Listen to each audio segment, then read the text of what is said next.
Hi, everyone. Welcome to Spirit Switchboard. I'm your host, Carrie Lynn Shellhorn, and you are listening to us live on the United Public Radio Network and the UFO Paranormal Radio Network, 105.3 and 107.7 FM in New Orleans. So I am so excited about today's show. So housekeeping stuff, we need to do a little tiny bit of housekeeping stuff.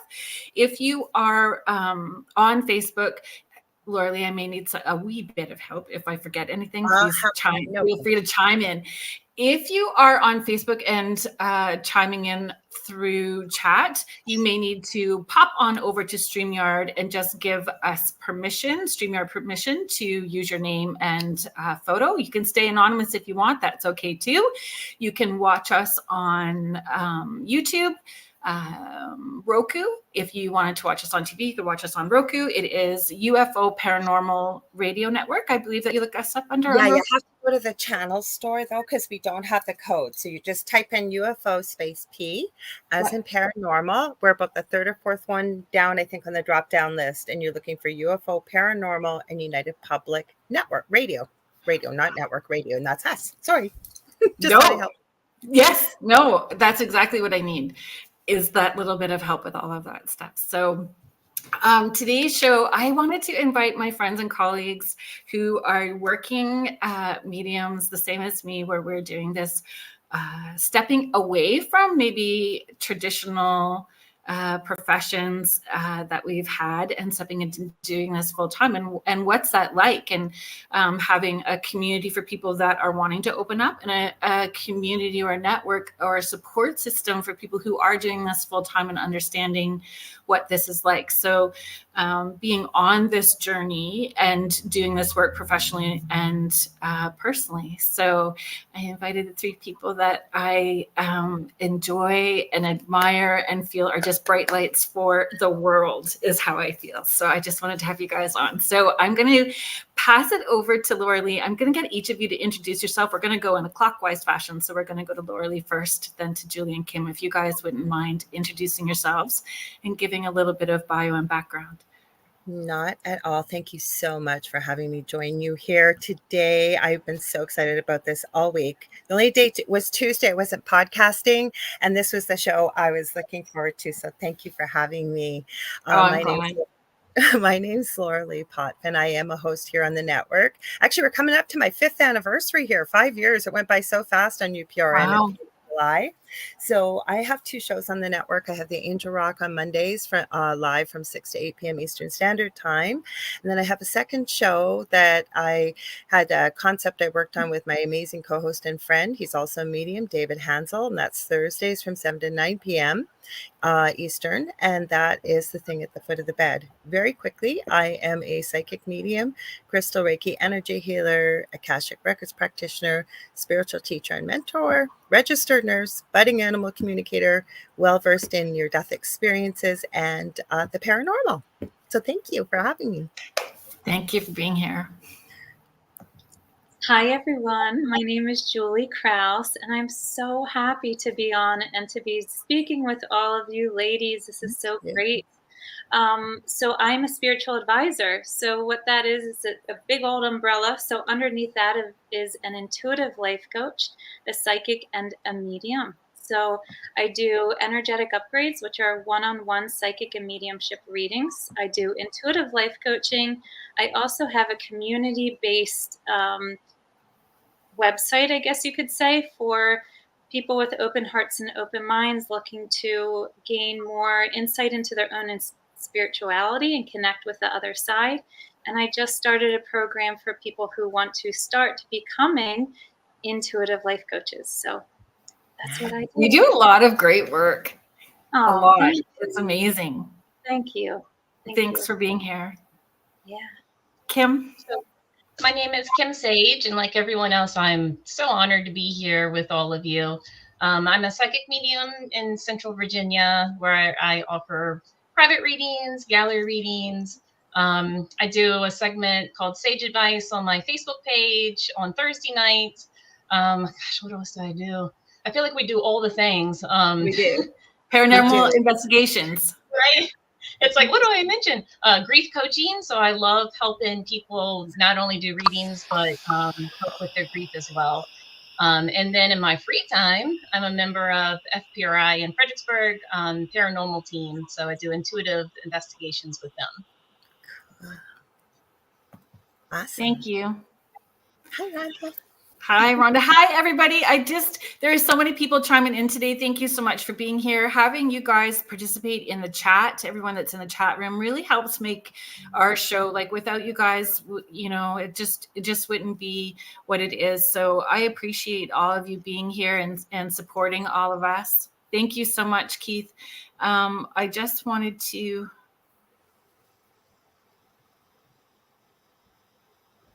I'm wondering if it's not playing on. I'll check for you, but sometimes that happens, and they might just have to close their page. Let me check for you. I see it on my phone, so I have my phone playing underneath, and it's playing. Good stuff. Yeah, Joe Fox, we can see you. We can see we can see you. So I don't think that you need to go to StreamYard. I think that you're great just the way that you are. Yeah, it's because we're doing the panel today and we're focusing. We have, we have all four of us here. I may not get to all the comments, but I'm going to do my very best to do so. Lorilei, if you don't mind helping a wee bit with monitoring the chat, I that will would be do whatever you need. Yeah. So I never talk about what I do when I open up the podcast. Like when I start each segment, I never talk about it. I was thinking that, when we were all talking, I thought, I don't think Carolyn does that. I don't. And it's funny too, because I did, I try to do at least 4 big charity events a year. And I'm very humbled and grateful that I'm in that position,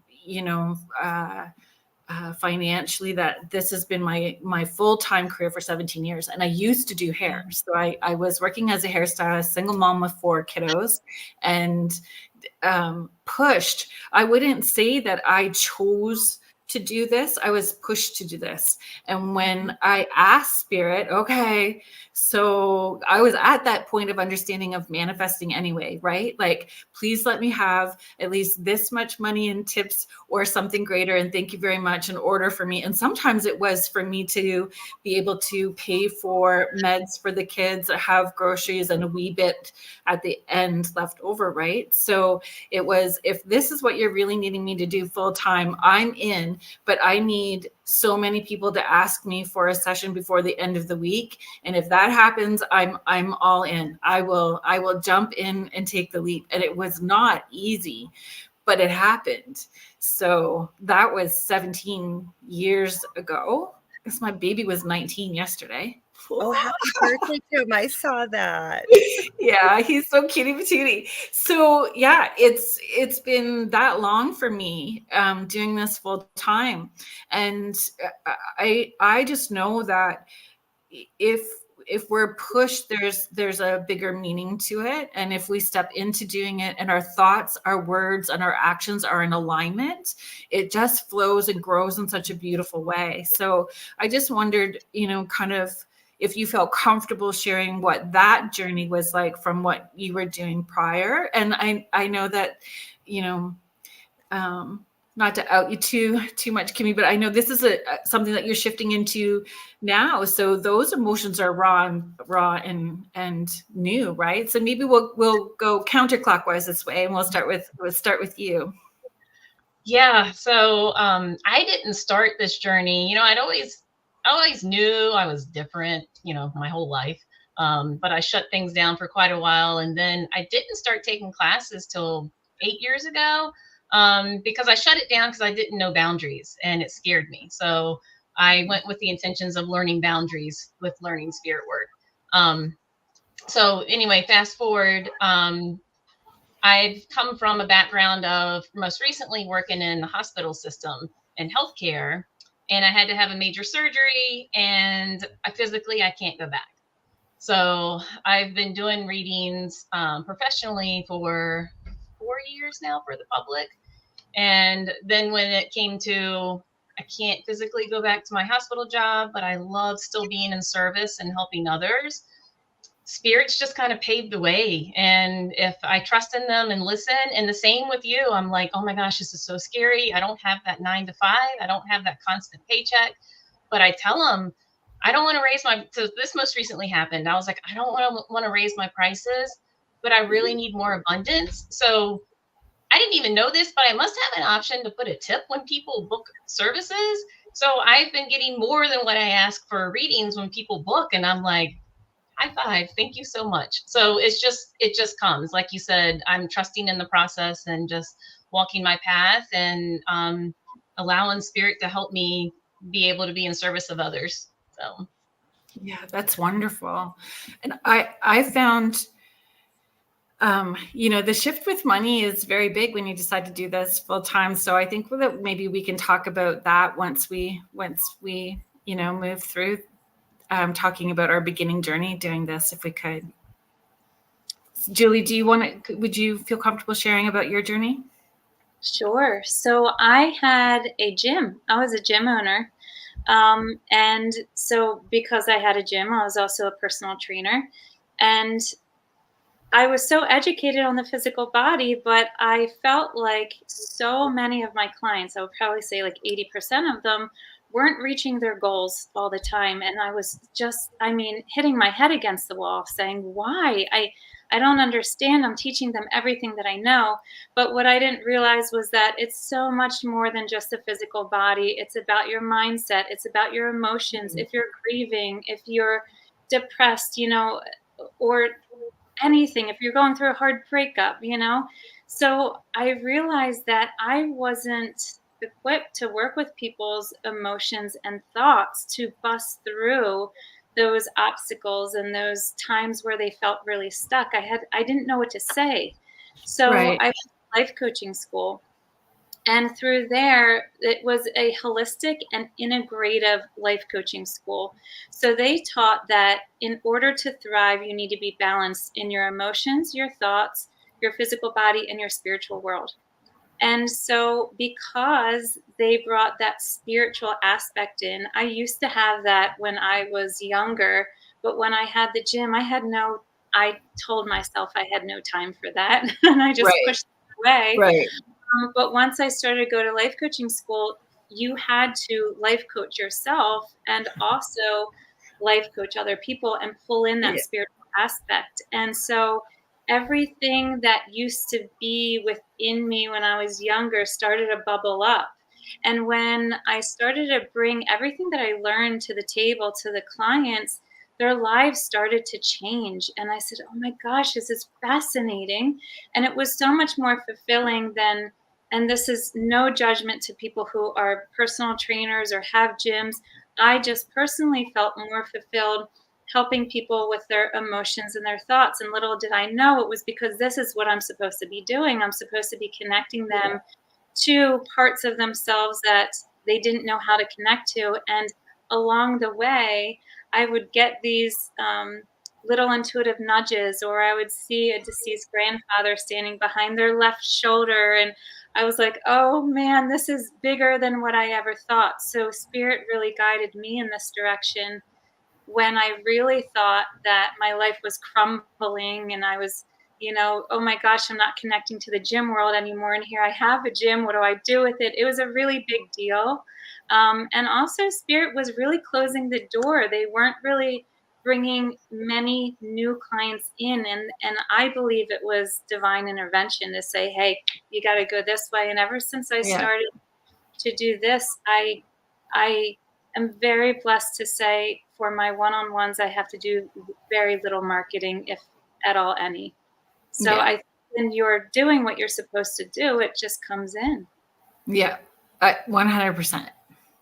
But I had to work hard on myself. I had to work really hard on myself to find my truth in alignment. Yeah. That's the thing is the personal work is so important. And I have some thoughts about that. So we're going to come back around to that in a bit.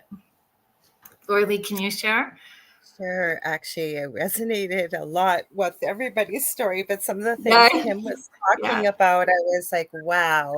So I I'm going to be 59 in August. And I can remember back to when I was about 3 or 4, always seeming to have strange, weird things happen to me. My first paranormal experience in a really old house. When you come up here, Carrie Lynn, hopefully it's still standing. I think it is. We'll have to drive by it and see. But when I was 8, we moved to a brand new home that had been built from the ground up. And for 6 months, I knew nothing about the paranormal. Every night, woke up at 3 a.m. unable to breathe. Never found out why. And then as I worked as a nurse, had very unusual, strange things happen, like a room that I would check at the last minute. Say I'd be coming on shift, we'd have report. You have 60 patients. I used to work a lot of nights. I remember one in particular just walked right in the last room I would have went to and watched him, stop, had a cardiac arrest, and all kinds of stories like that. And then what really got me on this, I was already feeling the call, and I was still married to my first husband. And I started taking my certified angel card reading course way back, probably 15, 16 years ago. And long story short, what got me on this path was we went through an extreme haunting in my previous home. But as I followed that path, because I think that it happened to get me on that what I'm doing now, because I would not be doing it otherwise, I started trying to find answers. Why was this happening? My now partner I've been with for 15 years, he was thrown 15 feet across the kitchen, burnt, scratched, bit. We could see manifestations. We could see, and other people were experiencing this stuff. So I started to embrace my gifts and learn more and more about it. So it was later in life too, when I started doing this. It was probably about 10, 12 years ago when I really took it seriously. Now, as a nurse, I hurt my back being a visiting community nurse. So I've always had a pension to fall back on, but I know how scary it is. Like if my pension was cut off tomorrow, and it's not big money, but you're the sole provider for all of this. But one thing I will add, my roommate that I lived with for quite a few years before I got married, one of my best friends at the time, and I told her what I'm now doing, and I didn't really want to tell her, and she practically blew me away. She goes, "I'm not surprised at all." And I said, "What do you mean?" And she said, "Laura, when we lived together, you would know things and I wouldn't know how you would know them." And so there was validation. But like I say, it was almost like I got clobbered over the head. And as I started doing this and really resonating with some of the answers I was seeking with this haunting, and I realized I've never been happier, never been busier, never met such wonderful people like you three right here. And I love what I'm doing right now. You do spirit work every day. You are helping, tuning in, tapping in, supporting people with your shows, and people outside. You're part of panels. You're part of a light workers group. You do so much work daily, like spirit work, and it's a lot. It's physically a lot. I find when we are taking accountability of our personal journey, it shifts the level that we can tap into. So there's more clarity and confidence, and the information flows really well. And when you're being of service, you step out of the way. So it shouldn't necessarily make sense to us. Like I feel awkward daily with some of the stuff that I have to share because I don't know why I feel like I need to say this, but I'm smelling peanut butter. Like I just don't feel comfortable with this, and then I got to tell myself, this isn't for me. This isn't for me. Yes. Deliver. Yes. So you don't have to share if you don't feel comfortable doing so, but we definitely like the personal healing and accountability. My children and I were homeless for a 2-year period. And during that time period there was lots of things that were happening in accountability for myself and what was coming through in spirit and what we were needing to do. And, my kids learned a lot as well too. And for me to remember that they signed up to be with me they chose me to be mom. I chose them. This journey we're doing together. And I would say, what would it feel like when this happens? And so when we would get off kilter, we would go, okay, let's go back to what does that feel like as we're manifesting? So, and healing mentally, emotionally, physically, getting all in alignment, and you could just feel it moving forward.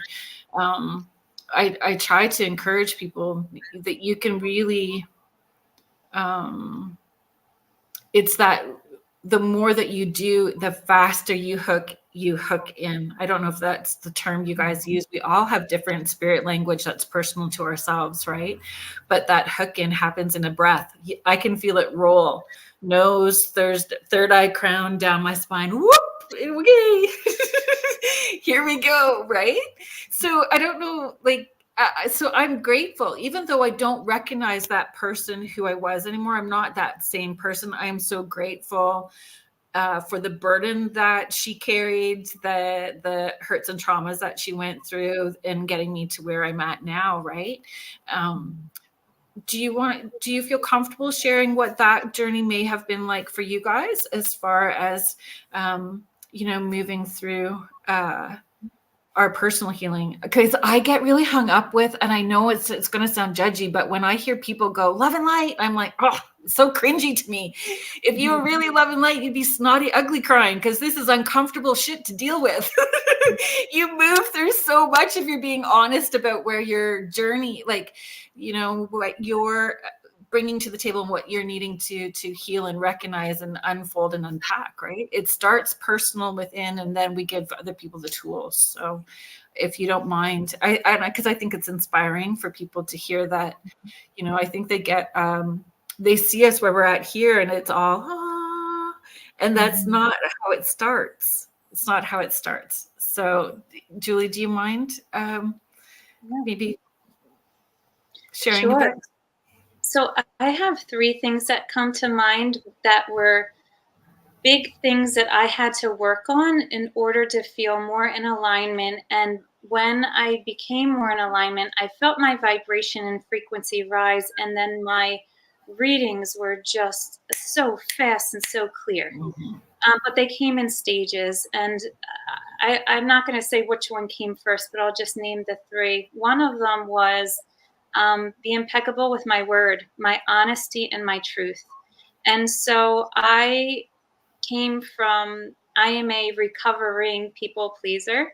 So I'm an intuitive, an empath, and a sensitive. And so if I tell you no, not only am I going to say no, but I'm also going to feel your disappointment, which is going to make me hang on to that. And I'm not going to, and I didn't have the tools to understand how to release that from my body and give you the accountability to say, but you're an adult, you can work with your emotions, and I'm going to work with my emotions, right? It was really hard for me to understand that. So I went on a really big journey of anything that I say, I really have to try to speak with honesty and truth, and not twist anything, not do anything for someone else that it doesn't feel right to me.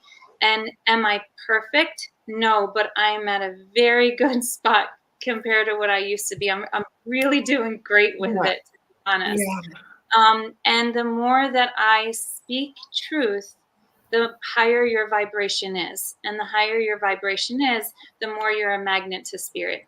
So that has been huge for me. Another has been my physical health. I used to be a chocoholic. I loved chocolate. And chocolate was something that if I was stressed, or if both of my babies were crying at the same time, or if I just needed the serotonin hit, I wouldn't need a lot. I would just need a little bit of chocolate, right? And then I'd feel better and move on throughout my day. Or like sugar was just a big thing for me. And I had all of these health panels done because I was not feeling well at all. I was always fatigued. I was always sick. And I was always in bed. And I thought it was because I was giving so many readings, or I just didn't get it. And here, my internal health needed a whole overhaul. So I gave up any alcohol, sugar, gluten, dairy, and like seed oils. And I'm on for over a year now, an extremely healthy, beautiful lifestyle, and my readings have just gone through the roof from doing that. But that was not easy at all, and especially because not only was it my nutrition, it was I had to heal so much physically inside of me, which took a lot of time and a lot of energy. So that was a huge journey, but that made me get closer to spirit, because I relied on that relationship. And then finally, learning business. You're good at your skill, right? But Yeah. you're like, okay, I'm great at my skill. I don't want to work for anyone, but who the heck? I didn't know business, and so I had to teach myself a lot through trials and tribulations. And I'm very grateful for the spot that I'm in now. And through that is also the relationship with money, or knowing who to hire and when, and if you should hire and who feels good to hire, because some people really like to take advantage of you, of your intuitiveness, rather than just coming, okay, no, we're in work mode. We're not reading each other. We're not talking. Yes. We're not emotionally exchanging anything. You come on, we're working, and then see you later. And I finally found a really great team for that. So it's been a lot. So that was a lot, but that's everything that I've been moving through. Oh, thank you for sharing all of that. I think with boundaries, we have grief with boundaries, right? Like we grieve with the change in relationships, and we have to give ourselves permission to have that grief. Lorilei, do you mind sharing about Yeah, that? I'm taking notes. You flushed the toilet. I saw you. Thank you. I did. I flushed the toilet. No, but as I'm thinking, right, things come through and through from spirit. So for myself, I'm still a work in progress, as I think we all are.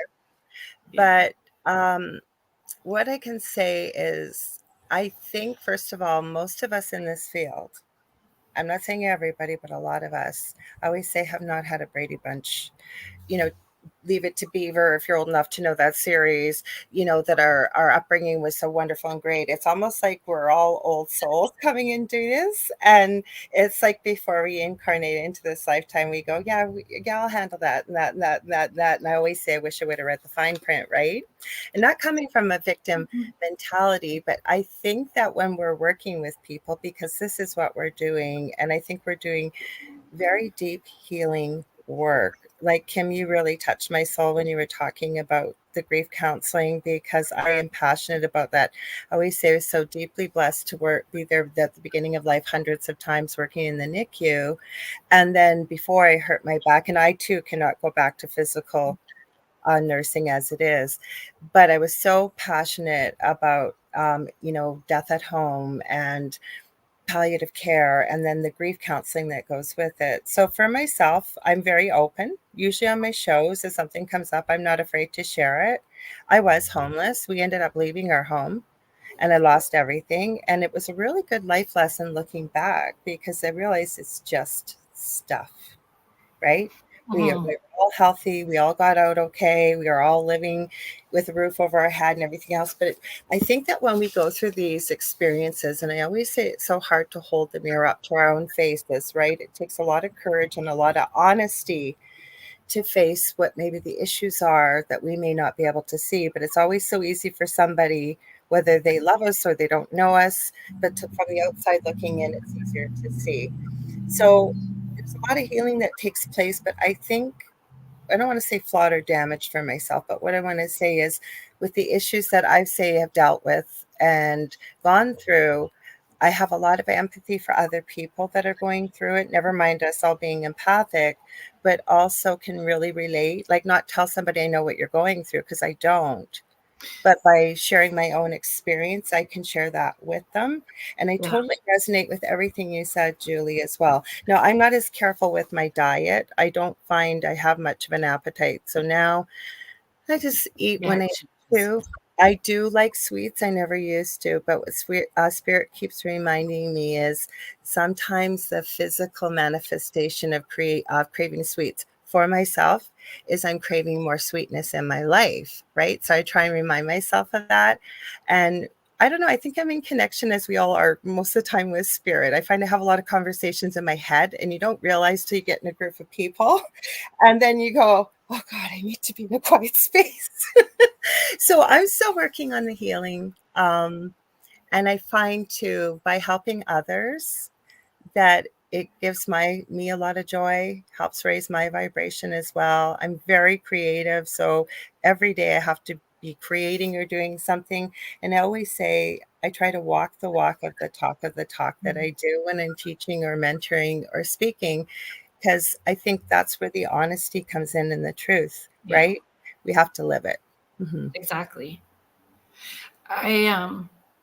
I asked Archangel Michael to download the DNA blueprint for my healthiest body so I could process energy with more grace and ease. So if I do eat something that's, then I'm it's not written a lot, but I'm always like, I'm just going to allow my body to take in what's good, and I'm donating the rest to the universe. And I like that. That's how I deal with it. Kimmy, what are you talking about? Like, because I find, when we're taking accountability of our healing journey, especially at the beginning, it's a lot and it's overwhelming. But as you move forward, what happens is we gain all these tools. So, we may feel triggered in this moment, but we know how to recognize what's going on, put our tools into place, and the time in sitting in the muck and mire of it gets shorter. So we know that we're doing a good job, and we know that it's a lifelong journey. We're just, able to maybe put some of those tools together a little faster. But I think it's important for people to hear, like, we just didn't, wake up and it was Disney right away. But people think that. Like, don't you find? I know, and I think that's why I wanted to, it was really why I wanted to have this conversation. So Kimmy, if you don't mind. Yeah, no. So when I first started, so I was pretty much rock bottom in my life at the time when I started classes. My ex-partner I was living with was still is a narcissistic alcoholic. So that came with emotional, verbal abuse and, all that fun stuff. And I got to the point where, with my kids being there, like, this isn't okay. Like this, I'm a people pleaser too. So I was constantly a fixer, right? So, I could fix them until the point I realized that this was just too unhealthy. I'm not allowing my kids to grow up and think this is normal. But in standing up for myself and moving me and my kids away from that situation, I feel like my first thing was finding my voice. Like, I never spoke my voice. I never had boundaries. I let people walk all over me. And as an Aries, that's like, not a thing, but so it was a lot of uncomfortable years of self-healing and that inner child stuff and the shadow work. And so my beginning, it was a lot, because when you get into that stuff, your subconscious blocks a lot. So when you bring that back up, it's like, wow, I've really been through some stuff. But I feel like a lot of times when I connect with other healers, we've all hit rock bottom at some point. So it's almost like we can, even if we don't know what somebody's like, we don't know exactly what they're going through, we can resonate with them. So we can hold sacred space for them to be able to, heal as well. But yeah, so my beginning was like that. And I try to tell my students now, like, when we go up for a weekend workshop, like, please don't get discouraged that you're not going to walk away from this and it's just going to be, giving readings and being able to do all this like this. Like, it took me 2 years to learn how to meditate. So it's, it all depends on where you are, but it's the process and trusting it. But yeah, so mine was the throat chakra, the boundaries, the what else? Just being able to own who I was. And also, I'm still a work in progress. I'm healing myself all the time.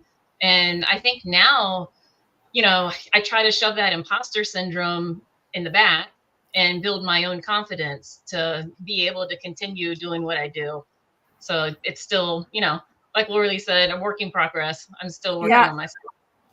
For sure. And I find too, we need to encourage people to understand when they're taking those workshops with us, intuitive development, mediumship development, spiritual advisor courses, all of those things that we're doing, that it is I'm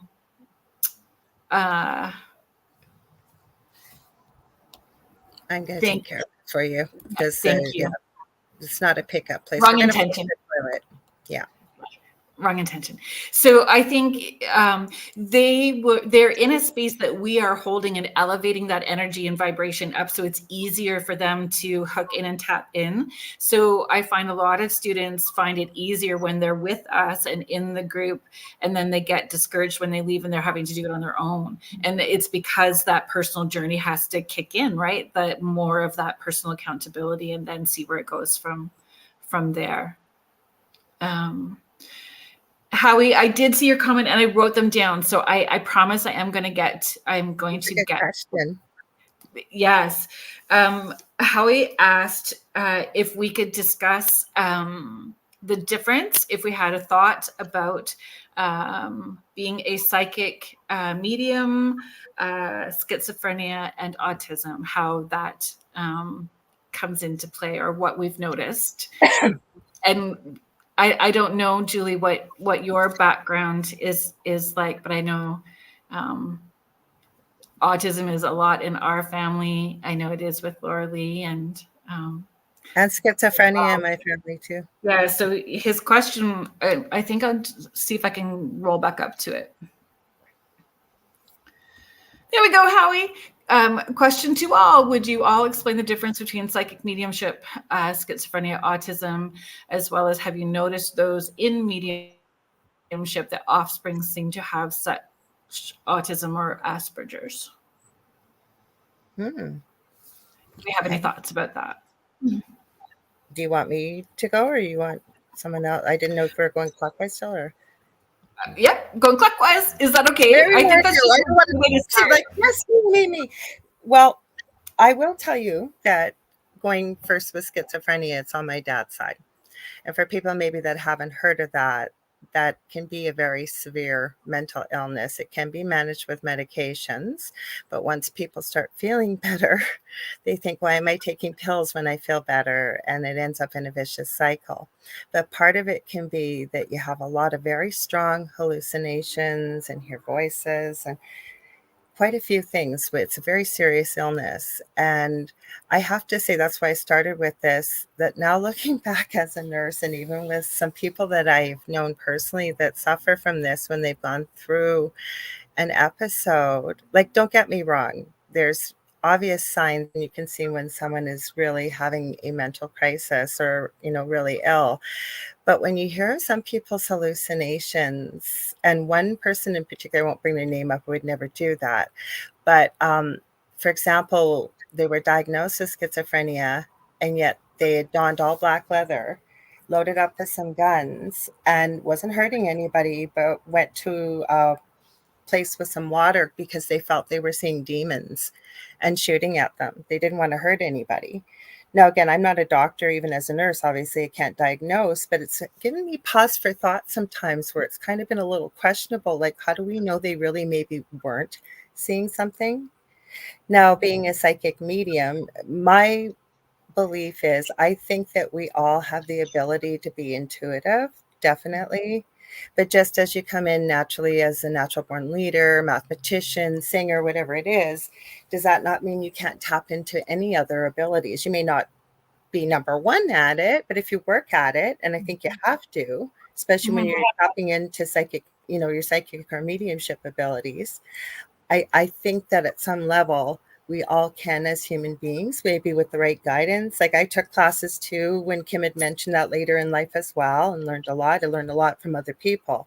Now with autism, that is a neurological disorder. My son suffers from it. He's 26. Carrie Lynn's met him. Lots of you have, actually, because he'll sometimes pop on the show quickly. We have a chicken nugget date in October when I'm in Thunder Bay. And ask me what time I'm done, because Friday night's takeout night. So he's very much like a 5 to 7 year old, with no disrespect, and he's an absolute joy. I have 2 boys. And there's many things that come hand in hand with that as as well. Social issues, you have sensory issues, language issues. I could go on and on. So to me, on the big picture, they're not all interrelated, but I will tell you that both my sons are very intuitive. And my son that is psychic, actually, I've watched him have a whole conversation with somebody when he was very young in our previous home. And she was sort of relaying back and forth what they were talking about. And it was all telepathically. So I don't Yeah. think they all relate, but they do, I guess, in a way. Right? Yeah. I don't know if I made that any clearer, but No, and it's just, and we may have theories about it too, not something that we've had experience with, but just thoughts or theories about it. Kim, do you have thoughts about that? Yeah, I do. So I have autism in my family as well. My youngest has autism. I have nephews that are autistic. And honestly, with my son's path, I have found qualities of myself, like sensory issues. And, I was like, I'm probably on the spectrum too, not diagnosed, but I can relate to a lot of the things. But in saying that, all of my kids are open in a certain sense, and I agree with you, Lorilei. Like I believe everybody can do what we do. Just some, like sports. Some people might be better at certain things and easier to get there, but we could all work and get there the same way. But so my kids, especially my youngest, who has autism, he's very open, and I've normalized it at home, right? So where I grew up not being able to talk about it, in my house, my son will be like, oh, I saw, it'll be his great grandmother. I saw great grandma last night. She came and checked on me. And I'm like, oh, that's so beautiful. So, I've tried to keep it open so it doesn't scare them like it scared me when I was growing up. I don't really have experience with the schizophrenia, but I will tell you, the majority of my life, being able to talk to spirit in my head, like you kept that stuff to yourself. Because with society, you didn't mention it to anybody unless you were in a safe space or found other people that could relate. And I'll tell you, when my son, when he first got diagnosed, we went and saw a psychiatrist, and she asked him, "Do you see spirit? I mean, do you see people or hear things that nobody else does?" And I'm sitting back going, "Oh, how is he going to answer this?" Because he does, and so do I. But he said no. But I was thinking, how do I cross this when this psychiatrist, if he was to answer yes, and so does my mom, like, how do I navigate that? But yeah, so, I mean, autism runs in our family. Does it make you more sensitive because you're more in tune to different energies or different, like, I don't know, but I know it runs in my family. Yeah. Julie, do you have anything that you would like to contribute? I just really agree with all of you guys. I think that they could be all separate, but I also think that it's all cosmic web. That's everything is connected, right? Every single thing is connected. And so I really don't have autism in my family. I have I do have a cousin who has Asperger's, but I don't have schizophrenia. However, I feel as though that I would love for those who are diagnosed as schizophrenia or that has schizophrenia could speak to mediums or speak to holistic psychiatrists to ask them questions to see if there's things that are very relatable with us, because maybe the medication isn't exactly what they need, or maybe it is what they need, but they're also intuitive and psychic mediums. So maybe we could work together with them. I really don't know, but I just have that pull to say that. And to be clear too, like there's a chemical imbalance as well too. So I've often wondered how dimensional in and out sometimes they're going. So dimensionally going to different places, dimensionally tapping in, and because we want to make sure that people are getting the help and support that they need, regardless of where they are at as well too, in supporting them. I didn't mean to hijack you. I'm so sorry, Julie. No, that's okay. No, I completely hear what you're saying and agree. I feel just like you guys, as though that anyone can be psychic and medium. I believe that wholeheartedly. I believe that we're all born with the ability and the gift, and usually around 5 to 7, because of societal views and our pineal gland calcifying and all that kind of stuff, it starts to shut down and we become a little bit disconnected, or we can hang on. I just heard someone say that around the age 14, we actually have another go at it, that the pineal gland pops open again, and it gives us like another try to reconnect, which I perked my ears up, because around 14 and 15 I really dug deep into that again. But yeah, I don't have that much to say about it, besides I think it's all separate, but it is also interconnected. And I agree with you with schizophrenia. When you speak to someone who's going through, I don't know what you would call it, an episode, or I'm sorry if I'm using that wrong word, but it does sound like they are seeing multidimensional beings, or they are on another planet.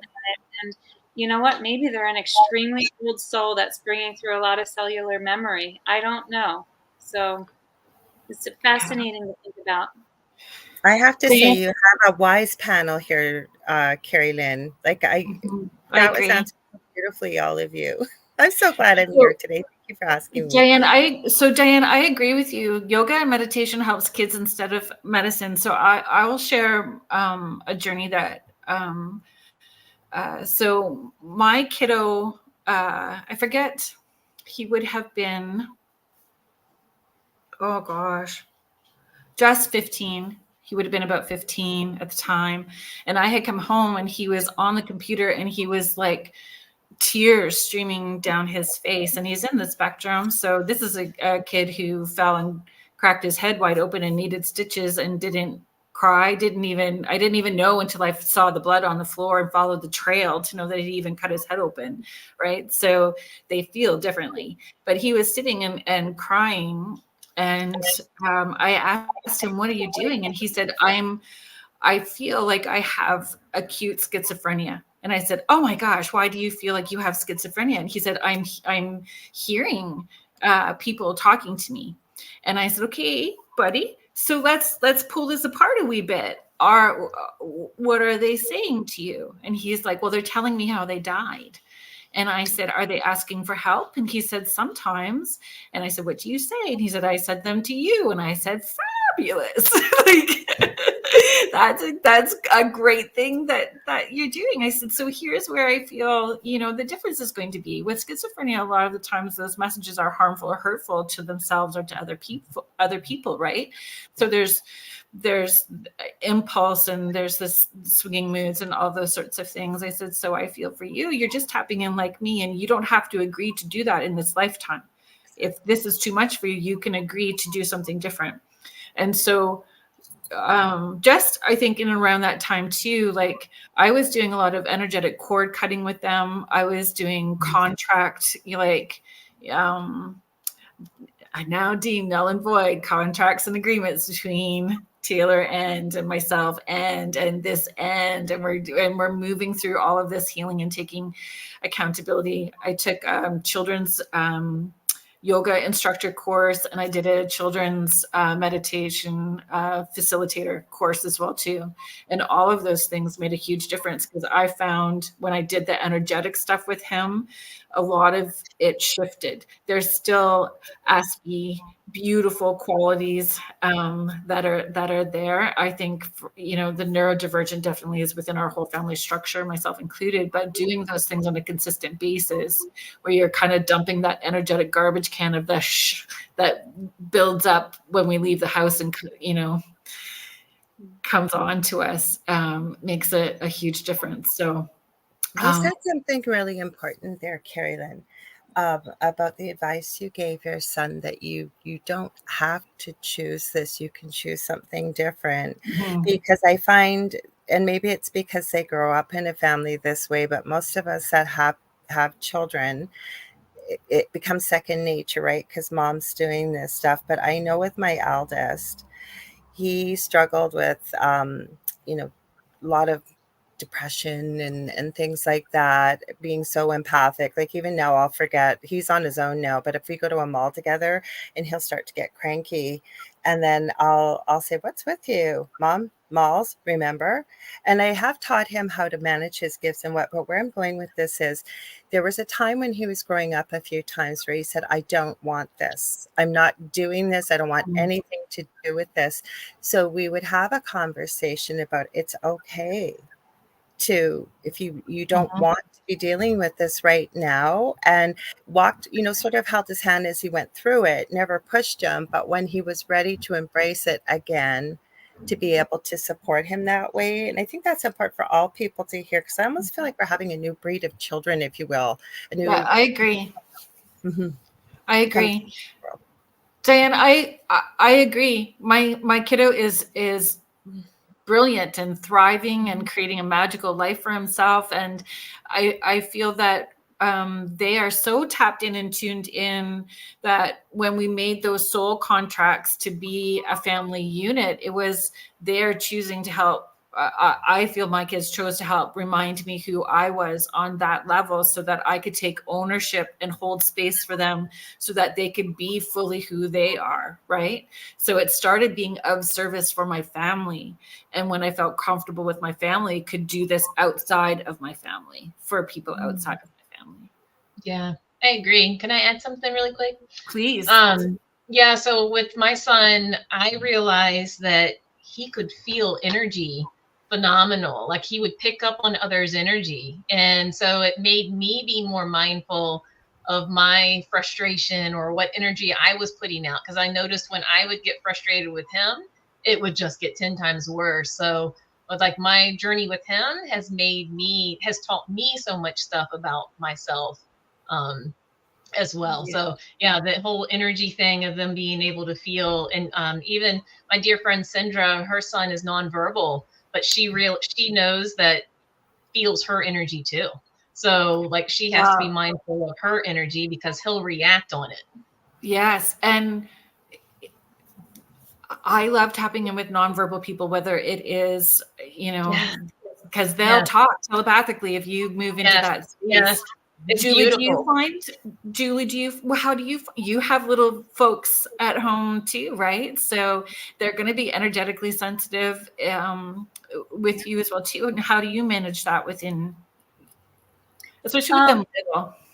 Yeah, so I have a daughter, Zoe, who's 3, and a son, Wesley, who's 5.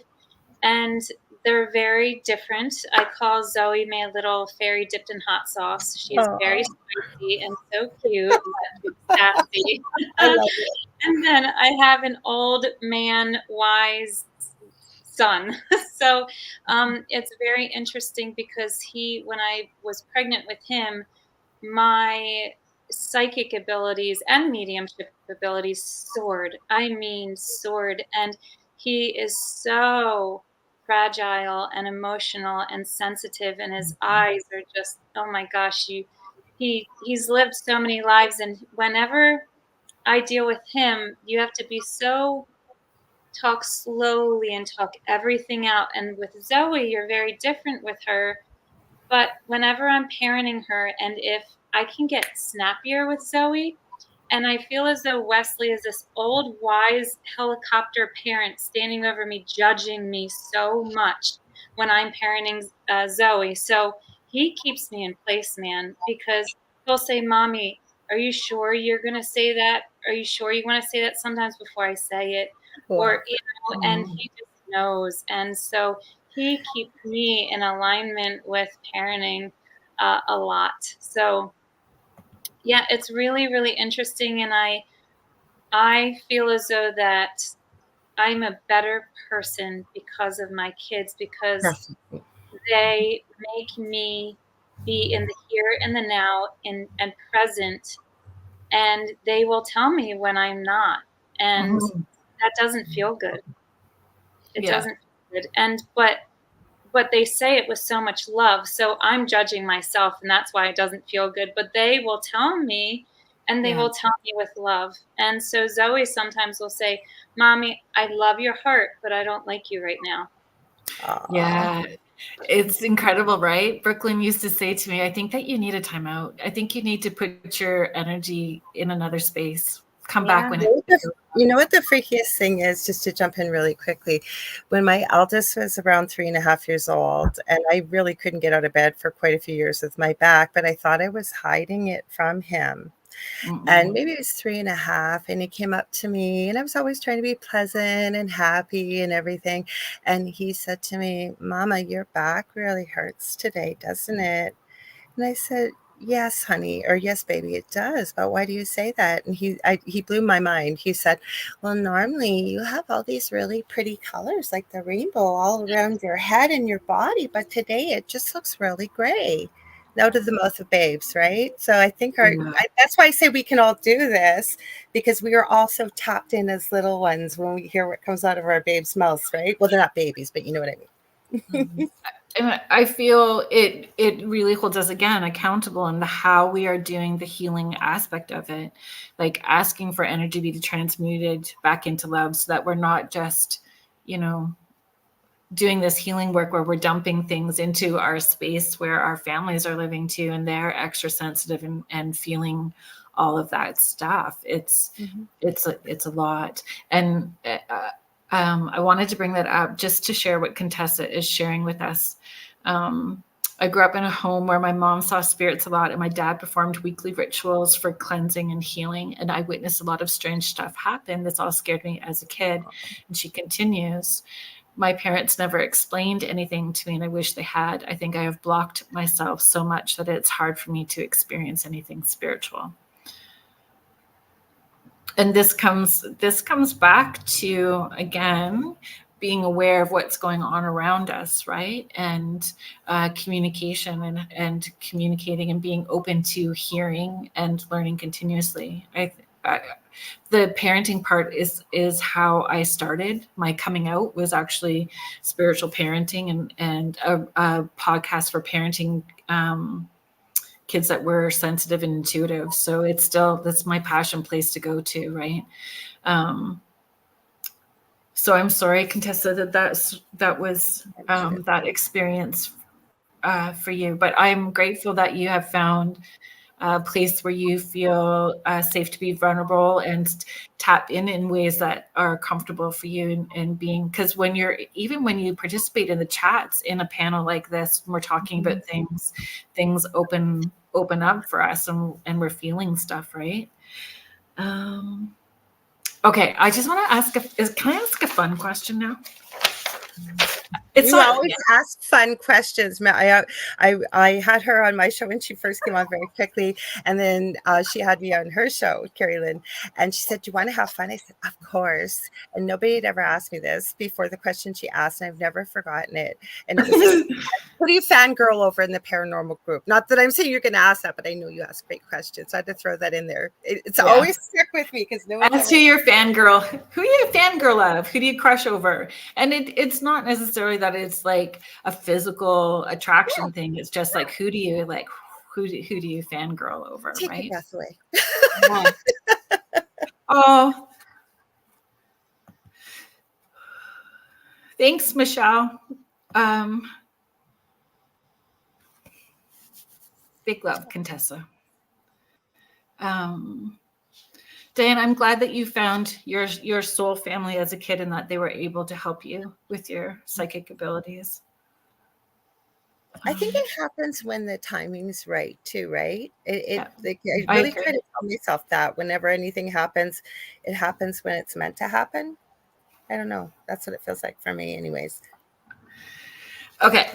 This is the question. I'm going to ask two questions. So the first one is going to be, if you could have someone narrate your life, who would you choose to be the narrator? Oh, I know. Do you want to go first? Sure. I know. Keanu Reeves. Really? How fun. What is it? I would like Jason Momoa, but I'd probably, not that I guess I'd have to write it or something, but no, Keanu Reeves. I think he'd do it with a bit of fun, a bit of seriousness, a bit of empathy. Yeah, I'd pick him. Julie, do you know who you would? Not yet. I'm still thinking. I've never been asked that question. I'm never going to forget this question either. Wow. Yeah. I think it's a Kim? cool question. Yeah, so mine would be Morgan Freeman. God. Oh, God. it's on him. It'd be God.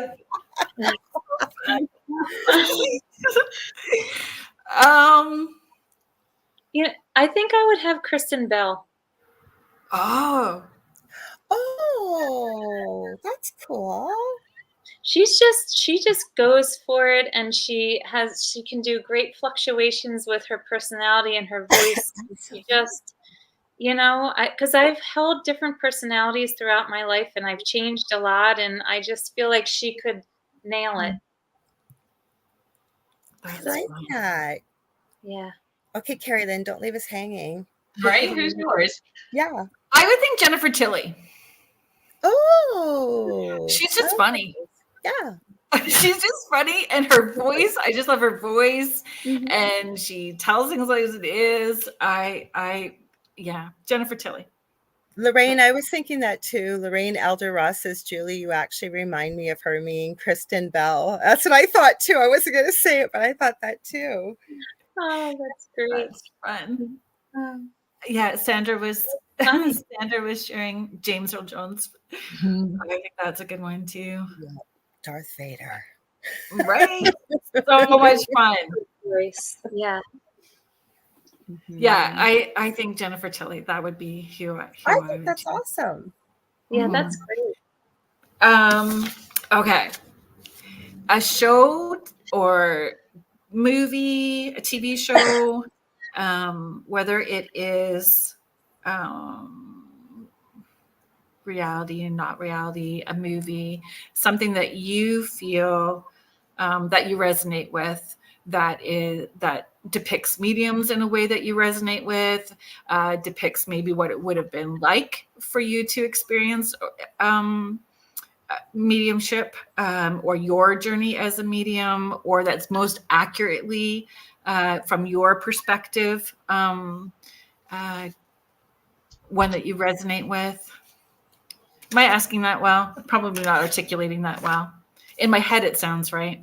But a TV show, or docuseries, or a movie that you resonate with how they depict mediums, or how they respectfully show how a medium would work, or what your experience was like Sixth Sense. When I watch Sixth Sense, I cry. I'm like, oh, like I resonate with you there, Haley Joel Osment. I get it. Like, so that's one in particular for me. And there's a British series that was on for 2 years, 2005 and 2006, called Afterlife.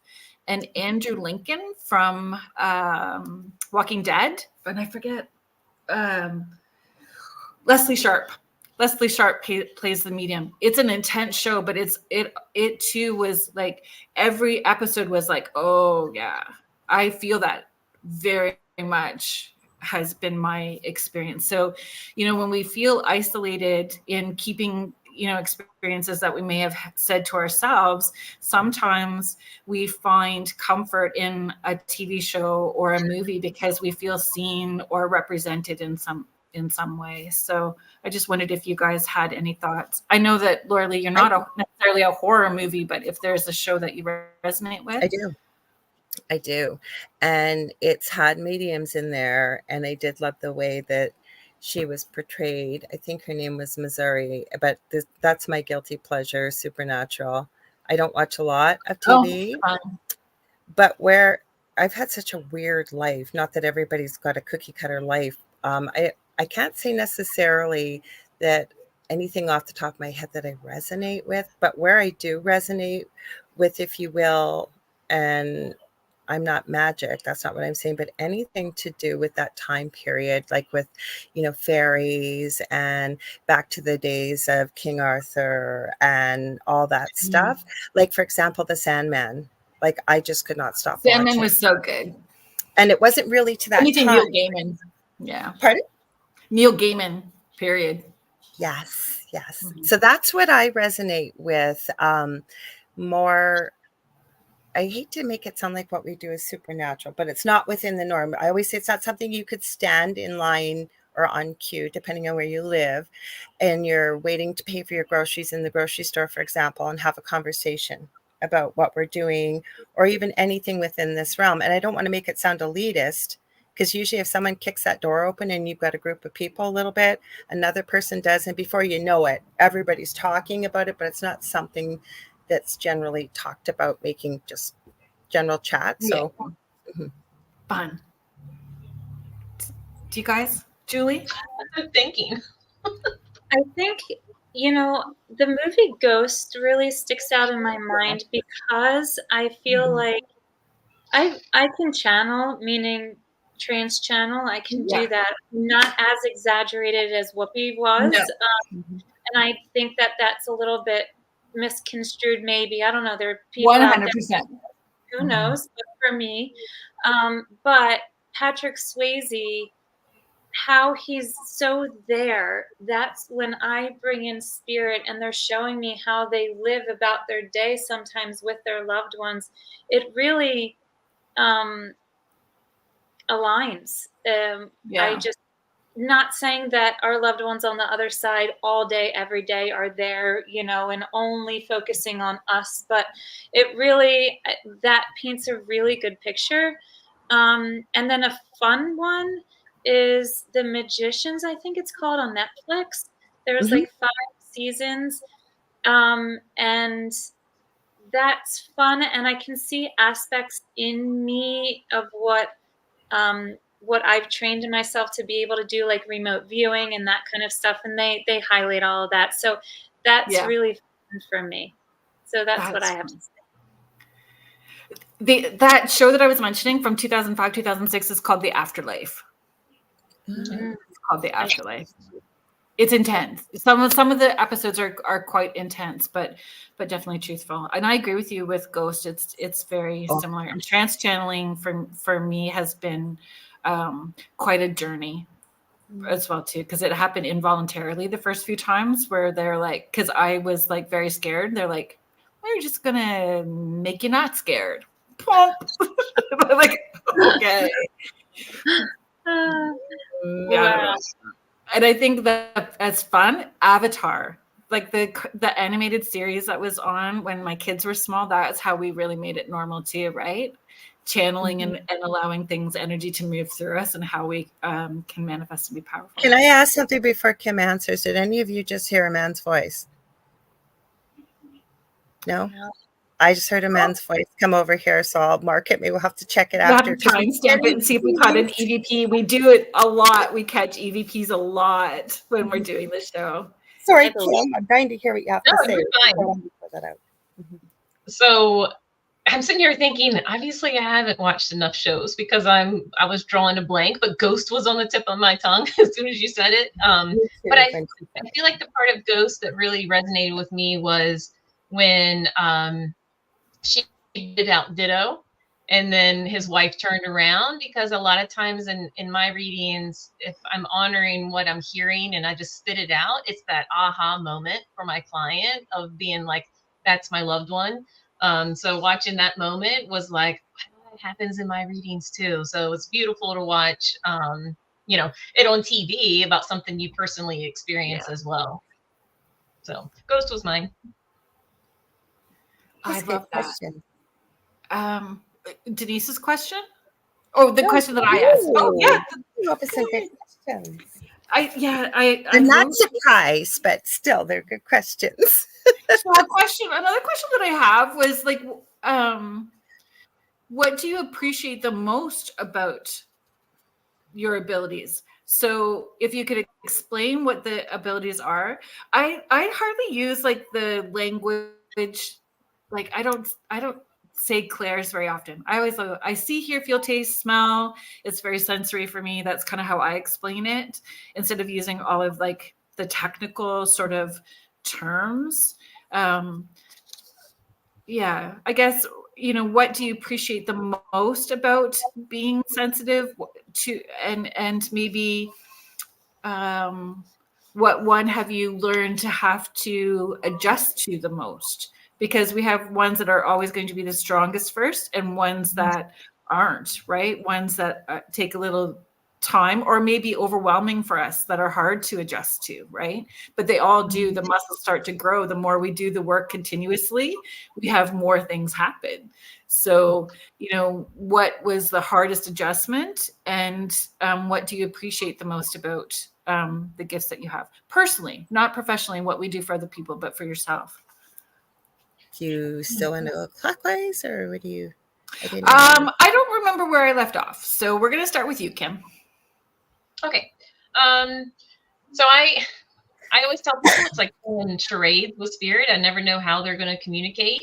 But I would say the one that I am still working on and trying to build the most is my clairvoyance, actually, because I feel like as a kid, I saw phenomenally as a kid, just like another person there, but it scared me so much. I like shut it down so much. I feel like I'm trying to like peel away those layers of shutting it down and saying, okay, I'm okay with seeing now. So I feel like I'm still building that. But for personally, oh gosh, just being able to go within and build relationships with my team that has my back, and being able to see. So I've actually built a relationship with an uncle who passed away before I was born, but I've been able to get to know him through meditation and get to know him. And he's actually one of my guides. He's like my spirit cheerleader on the other side.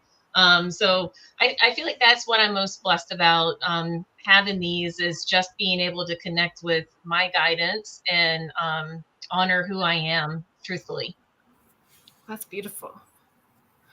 Diane, I like this, that you're sharing. Thank you.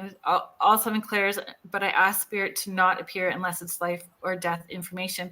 And I feel that's important for people, again, to understand that we can shift and change. Cigarette smoke, when it would come in, used to make me gag. And I'm like, that's not working for me. You need to show me in a different way. And it's okay, because people see it as a gift and they just allow. And if you are not comfortable, you can't do the work. Like if you have to be okay with it, right? Julie, would you like to share? Sure. My favorite thing about this is being the telephone line for people. And in a way, it's sad that people have or feel as though that they need the telephone line. They need me to speak to their loved ones, because I just want to say, but you can do it. But some people don't want to do it. Some people are grieving too much. Some people don't have the time or energy. There's so many different reasons why. So to be honest, I'm so blessed that I can be that, and I am that. And anytime I make a connection, I'm just really wowed still, every single time, and I'm still so grateful every single time. It's really the healing. Could I ask you to share? You made a post for your dad's birthday that was beautiful. Beautiful. It was beautiful about how your family honors and respects you, how you could tap in. Do you feel comfortable to share that story that you shared in that post? Because I think that would be powerful for people to hear. I think something is working with you to ask me that question, because I know that my dad and my mom and my aunt are watching, which hello. And my dad's brother had passed, and his wife is with my dad today. So I have a feeling you asked that because I was talking to my dad's brother on the other side through his birthday. So my dad, it was his birthday, and gosh, we were just filing in to sit down to have a birthday dinner. And as we all sat down and we said grace, his whole family in spirit, because he's the only one left out of his big old family, he's the only one left. And I really can't even imagine that. Even though he has, his wife, my mom, and then us girls, but that's just different, I think. And they came filing in, all of them, and they stood semicircle around, and they were singing happy birthday to my dad with us. And like the whole entire dinner, probably for an hour and a half, they were just chiming in with our humanly conversation.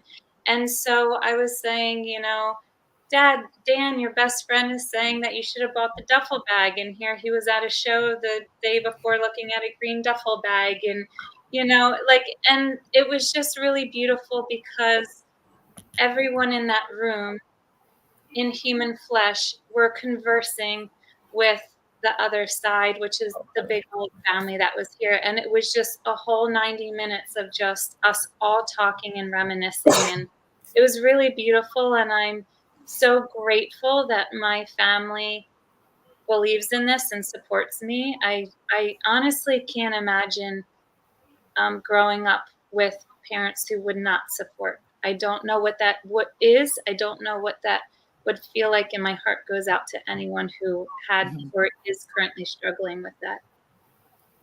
So it was really beautiful. Yeah. It was amazing, and that's what it feels like, right? When we're sharing with people, it's this beautiful conversation, and we're just in the middle, and it really is an honor and a privilege to be in the middle of these conversations and connections.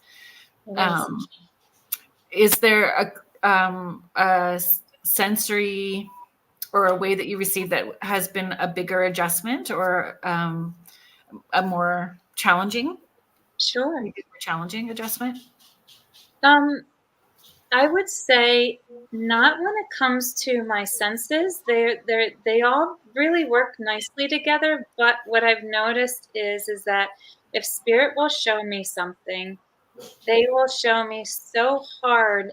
But let's just say once in a while they'll just show me carrot cake or something so odd, and I'll say it, and then I'll smell it, and I'll taste it, and they just keep showing it to me. And I'm saying, can you tell me what the heck you're trying to say, because my client's not getting it? And that sometimes can be frustrating because they will not hang up the carrot cake until we figure it out. And they'll just keep coming back and keep coming back. And so sometimes that can be a little bit frustrating for me. So I'm saying to myself, like, am I missing a step here? Is there something else that I could be doing? Because I'll say, please tell me in another way, or what is this connected to, or who is this connected to? And then maybe like 5 minutes later, when finally I break from that and we're talking about something else, the answer will come. And it's just like, why didn't it come then? I don't really understand that. So that is something that I can be hung up on in my readings once in a while. I find I'll rub my hands and I'll clap, and it's like, I'm just going to like break up that energy, because I can feel I start to hold my breath, and then it disconnects a wee bit, because the frustration creates the disconnect a little bit, right? But I break it up, and sometimes it's just that I'll just do this. Okay, we're just gonna take a sec. Let's see what we can do. Because I'm trying to not get up in my head, and I'm very vocal with people when I'm in sessions. I'm trying to not get up here, but the itty shitty bitty thinking is starting to happen. We need to. I'm gonna try that. I'm gonna try the clapping. Clapping makes a difference, right? But I agree with you. When they get on like John Jacob Jingleheimer Schmidt, because the connection isn't happening, it can get very overwhelming and frustrating. Lorilei, how do you what do you appreciate the most about how this works for you, and what do you find challenging? And then afterwards, I'm gonna have to please remind me if I keep forgetting to do the station ID again. Michelle, do you want to do it now? And you want to do it now, and then I can wait? No, okay. I want you to finish. Yes, thank you. I love what everybody shared here, Julie. That was a beautiful story. And it's so nice when you do have parents that support, because I'm pretty well on my own. God, I sound like I'm feeling sorry for myself tonight, and I'm not, but I'm always honest. And this came from my dad's side. My grandmother actually knew the minute her third eldest son passed away. And so my dad is a little bit more open, but my mother makes fun of somebody like myself that would do this. So it was a strange thing to be navigating on my own, if you will. My first husband didn't really believe in it, and he didn't really support it, but he didn't belittle me for it. The partner I'm with now, again, believes in it. So that's a little bit hard sometimes. So what I've learned to do is to find my people. right? I always say when you got the internet, you got the whole world and you do find your people, and you do find people to connect with, and people that you can bounce things off of sometimes. Because like what you were sharing, I think it was you, Julie, when you were saying like the carrot cake, right? No, you're not going to do that in a reading, but say afterwards you can talk with somebody who does the same kind of work and can understand, like we're understanding the stories everybody's sharing here, right? So that can be a bit difficult. For me, the biggest surprise, because mediumship is one of my gifts that sort of came in a little bit later. And what it was, very quickly, I had a patient, I looked after twins in the NICU, and the little boy was very ill. And then when it was a Victorian Order of Nurses here in Canada, it's called VON, that little boy was now of school age and had cerebral palsy and was on my caseload. And then a couple of years later, I hurt my back, and I happened to be out Christmas shopping, and I ran into his mom. Barnes and Noble's in the States, it's Chapters here in Canada, or Indigo. And I saw her, and as she went to give me a hug, I heard, "Tell my mommy that I love her." And we got talking, and then she told me that he had passed away a couple months before, and I already knew. And then that kept happening that weekend. So the biggest shock for me is I've realized I've been hearing spirit my whole life and talking to them my whole life, but I never knew who I was talking to. I wasn't hearing voices. It just, you know what I mean. If you do this, you know what I mean.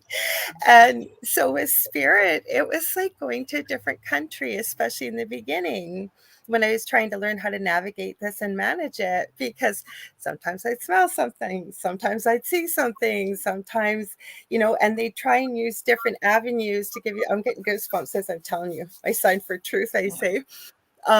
So that was a little surprising to me, and I don't know why it should have been, but I guess I just expected I was going to hear everything, right? So that was a little difficult. All the senses work. The one that I'm still working on is exactly what Kim said, clairvoyance. I don't always see, and I'm getting better at it, but I'm always honest. I think it was you, Julie, that brought that up. I think we have to be very, very honest in this work, as well as, and I know all of you do this, let people know that it's a safe space to share what they need to share, that it's not going to go any further. Or for example, the examples I gave, nobody would ever identify what I was talking about, but from the lesson or the gist of the story to be able to share it. So I think that's difficult. And I learn every day. And like I'm learning of you, different things like the clapping of the hands. I never even thought of that. Carrie Lynn, right? Mm-hmm. Mm-hmm. Sometimes if you're watching me do a large public event, or if I'm doing a larger event online, sometimes I do this, and it's because you can feel the energy starting to get really tight, and it's just a way to sort of crack it up. It's a way for me to like a physical cue to stay in my heart space, to take those full breaths, and just envision it kind of cracking. Like when you can feel it, I envision it cracking. We're just going to take a quick second so I can do the station ID. So if you are just joining us in the chat, or if you are tuning into us live on any of the platforms where we are broadcasting and streaming from, thank you for being here. You are listening to us live on the United Public Radio Network and the UFO Paranormal Radio Network, 105.3 and 107.7 FM, New Orleans. And I have Lorilei Potvin, Julie Kraus, spiritual advisor, and Kim Sage, all mediums, all lovely people. And we are talking about mediumship and the journey that we're on personally and professionally. There was a question. There was a few, actually. Hi, Mel. Mel is part of Lucky Paranormal out of Thunder Bay, which is where Lorilei is as well too. And Lucky Paranormal is hosting the Lake Superior Paracon this year, and Lorilei and I will be presenting this year. So October 4th, 5th, and 6th, if you guys are interested in that. Okay, Turquoise Archer is asking, Kim, I'm going to get you to, Kim, are you okay to read this question and answer it? Are there people here that seem to have some effect on abilities when they are present in a supportive position? I don't know if I'm following. I'm not quite sure what they're asking either. So, Turquoise, could you just clarify for us if you mean if there's people here that have an effect on abilities when they are present in a supportive position? So, loved ones or friends, if we're in the same space, like we did talk about that earlier when we have students, that they can tap in more, they can hear more clearly with confidence and clarity when they're in that group environment. So I don't know if that's what you meant. We kind of hit that a little bit earlier. So I'll give you a second to, if you're still here with us. And I know for like on a personal part of it, where before I didn't have a partner that supported it all, where now I do. Like he's not interested per se in what I do, but he fully supports me and comes to events with me, and helps me all, so that makes a huge difference that I can be totally weird at home and be comfortable with it. Yeah. So they're giving you permission to fully be yourself, which is tapped in on the other side, which is lovely, right? Yeah. Julie, from your experience, what would be a consistent message that you see, or one that you see frequently from the other side that they want us to know, that they want their loved ones to know here? All the time. This is almost every time, is just because I'm gone, I don't want you to stop living your own life. That is a huge message, because they always say life is meant to be lived. You are still on earth. You still need to live and experience joy, and know that I'm experiencing joy right next to you. And it doesn't mean that someone can't grieve at all. I mean, I think grieving is a long journey that doesn't go away. Maybe it alchemizes at different times and all of that, but they still want their loved ones to find happiness, to continue on, and to know that they are okay on the other side, and they're there in a thought's notice, in a thought, like in a blink of an eye. In a breath.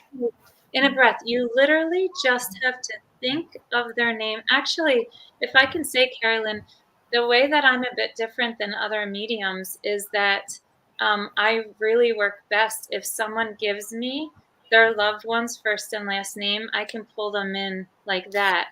Yeah. So it can be like dial up a friend. And I try to say that to people. Like, if you are comfortable and trust, if we've established trust, we can ask those, people to move to the side and allow that one to pull up and connect. And it can be, people just need to trust. And that comes with a discernment in who you're choosing to have do your reading, right? And then going through those evidential stages. Give me, oh yeah, you say that your uncle, show me some deets so we know for sure.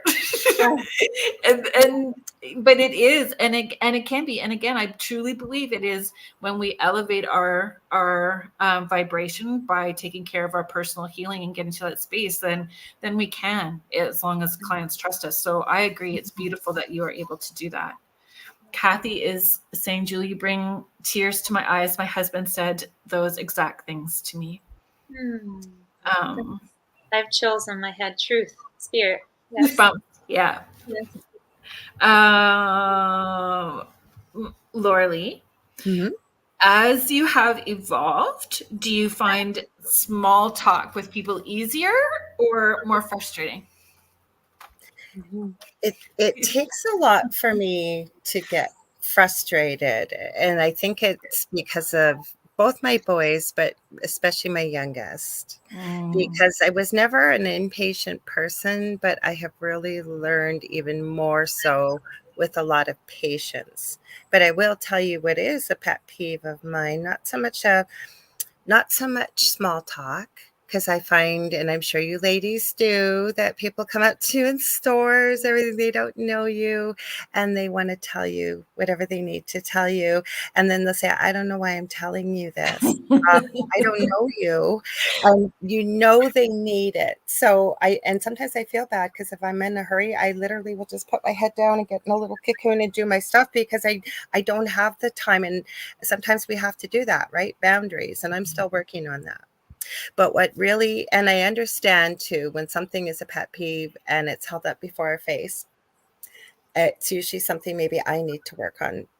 But where I get frustrated, sometimes I don't show it, but I try not to, is when people are stuck in victimhood, right? That becomes their story. And I can see the bigger picture and stuff. But when I've heard it, maybe for the 10th time, that's when I might get a bit frustrated sometimes. Right. Right. I'm being honest. I always say to myself, and I encourage others to say, and hold space. Thank you for giving me the opportunity to practice healthy boundaries. Thank you for giving me the opportunity to practice speaking my truth. Thank you for giving me the opportunity to, all of that is important because it helps shift, right? It puts us in a positive, and we're not hanging on to the negative. I think you hit the nail on the head. Boundaries. Sorry. Yeah, it can be a lot.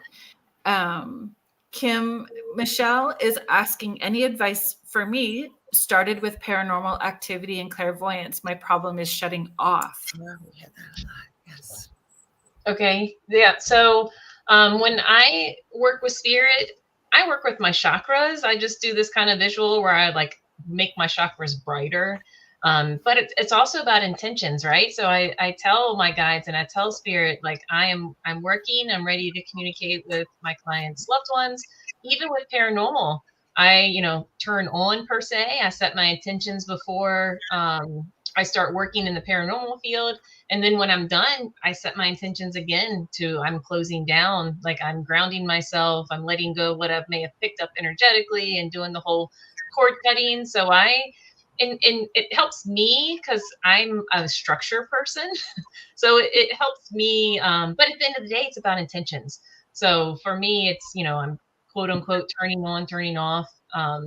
And that's how I work. So even in the paranormal, at the end of the night, I, say I'm done working and then do my Archangel Michael prayer to cut cords and ground myself. And yeah, so that's how I do it. I keep it simple. I kind of tell people like it really is about your intentions. Make it simple, because if you make it elaborate and like hard to remember, you're not going to do it. So yeah.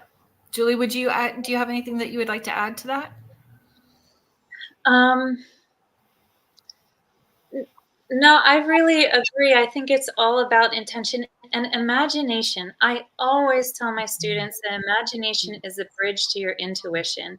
And the more that you can imagine something, the more that it truly is working. It's phenomenal how it is that simple. So if you imagine Archangel Michael coming in, if you can imagine that, so if you can close your eyes and you think of your most favorite vacation you've ever been on, you can do that by closing your eyes and you imagine Archangel Michael come in, he's coming in.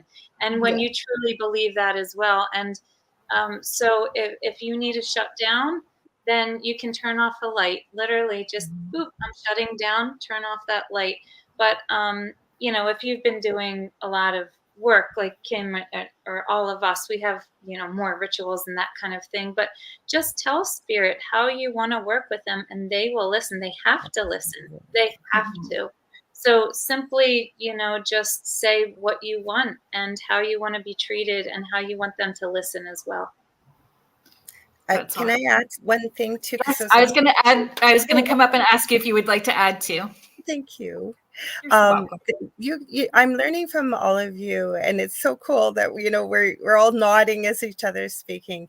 But the one thing I'll say to people, because most people can be visual, but some people aren't. Like when we speak with students, I'm sure you say sense, feel, or imagine. So if I've got a person, say, that is new and is not being able to manage with spirit, they feel like it's always on, right? Sometimes I'll get them to get a physical reminder. Whenever I light this candle, I'm ready and open for work. Obviously, incorporating exactly what all three of you ladies have said, because I think our it's mind, body, spirit, right? So we have to be in alignment to connect. But for somebody that maybe hasn't made that connection back to imagination just yet, right? Like it came so freely as children, I'll say like maybe, you tell spirit exactly what you said. They're working with you. They want you to be able, that's why you're doing this, right? But a physical reminder, this is when I'm open, this is when I'm closed. Because some people need that physical, right? Mm-hmm. That's Michelle, the only thing that I would add on top of all of the great advice that has been shared is making sure, like when I have noticed when people are shutting down, it's feeling like they're doing everything alone, and you're not. When you're being of service, you're being of service for something greater, and you're like your uncle, my grandma is the person that steps in. So allowing maybe what feels most comfortable for you in a loved one that's crossed over, and asking them to show up every time so that you feel safe and to be vulnerable and doing the work with spirit. But remembering that you're being of service for something, and your divine team, even if you're not sure who they are always there. So asking them to be with you.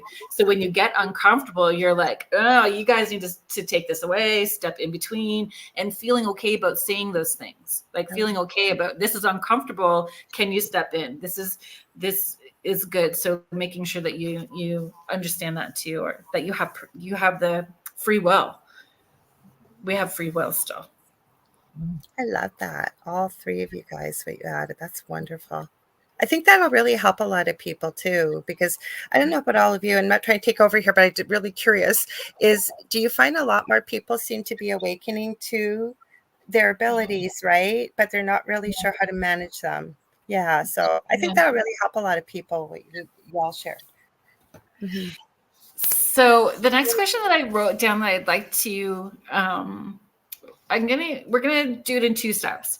So how would you encourage people to prepare for a session?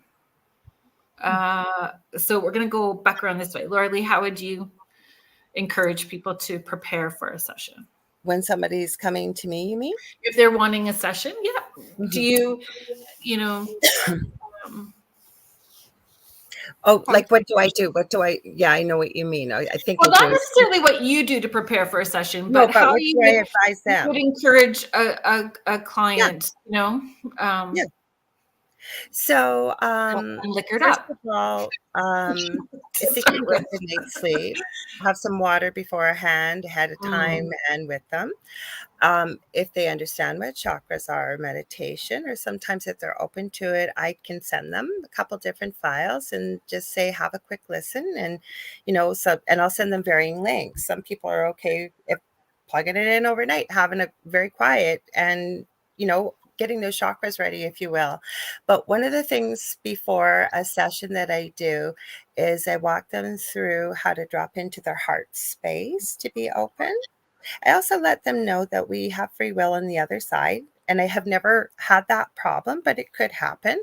Is I tell them, of course, we want so and so to come, you want so and so to come through.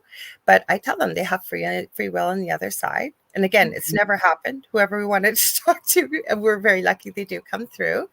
And just to relax. The other thing that's very important to me is, and I will work with clients this way, is to be able to find a way, if they would like to record the session, or I will do it for them, because I feel when people are trying to take notes or they feel like something important is coming through, I want them to sit back and just absorb what's coming through, and also to be able to refer to in the future, because a lot of times things come through that we may not hear the first time.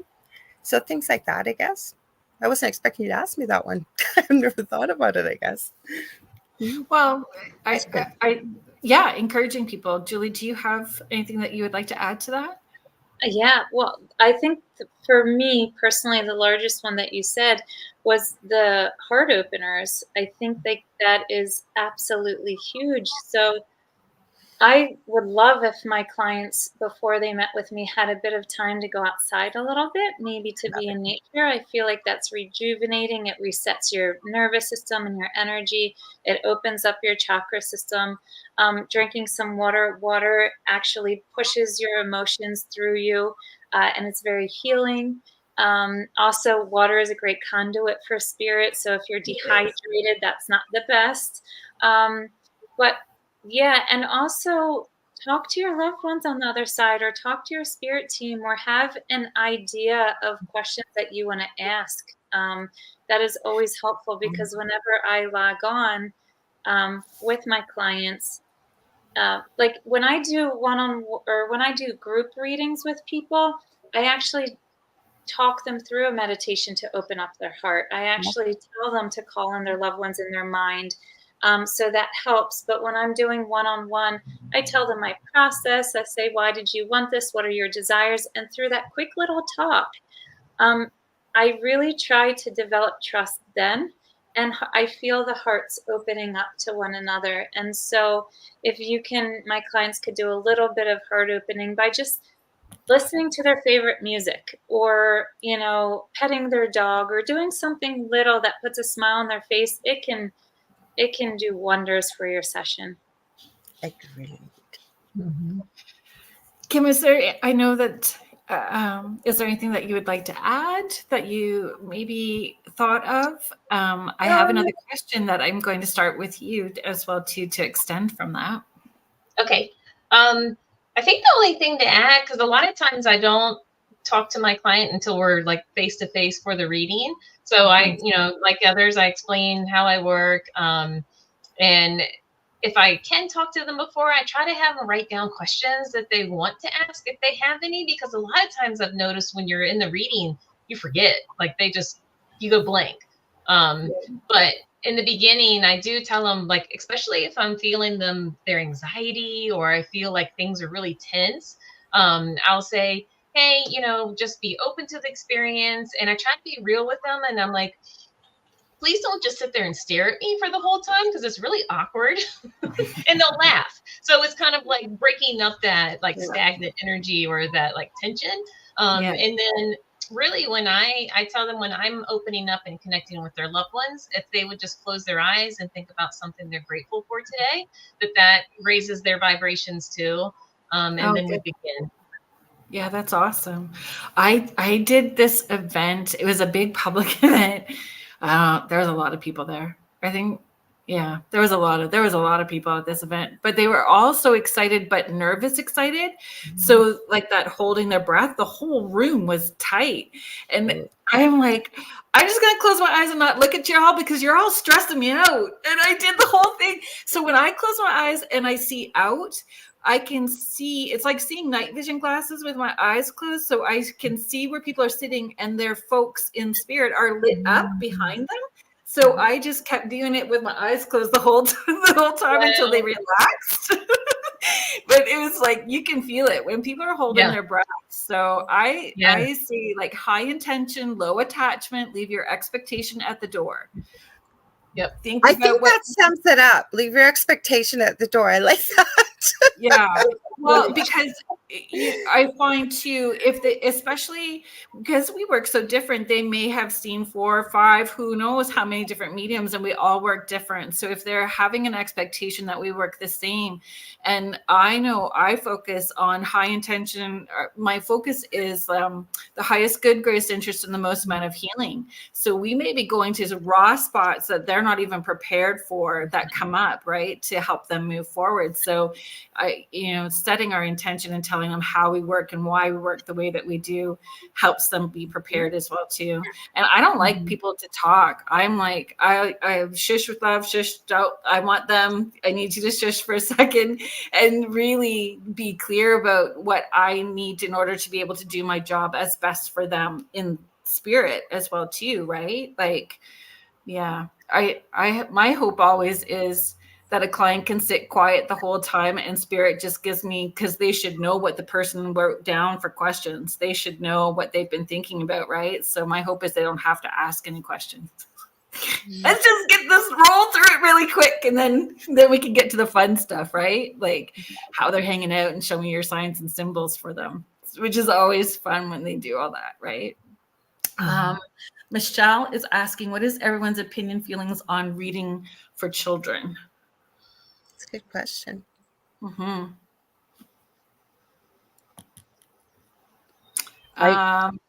I was going to answer. Yeah, would you like to go through? We can go. I think it depends on a case by case basis. Like, I can't ever say never, because if you've got a child that's old enough to maybe understand, and I would never do work with a child without their parent there, but some children, say their dad went or mom went to work, and in the morning, and they never came home, and as they get older, they're having a hard time reconciling with that. And I haven't read for a lot of children, it's always with a lot of discussion with the parent, but I can't say never, because sometimes there's been a lot of healing that's really come through. So it's not often, but like I say, it would have to be a really different situation, at least for myself. I don't know how the rest of you feel. Kim, how about you? Yeah. So I've never read for any young children, but my experience has been like teenagers. And again, I want their parents' permission, or I want their parents like in the room with me. And it's mainly been because they're struggling with their abilities and not quite understanding what's going on. Yeah. So I'm just kind of helping them understand that, this is normal, and how to navigate going forward, to be comfortable, or if they don't want to do it, like how to go about, voicing that they don't want to experience these things. But yeah, I always have a go-to of the parent needs to be there. And I've never done, I think the youngest I've read for was maybe like 15 with the parent there.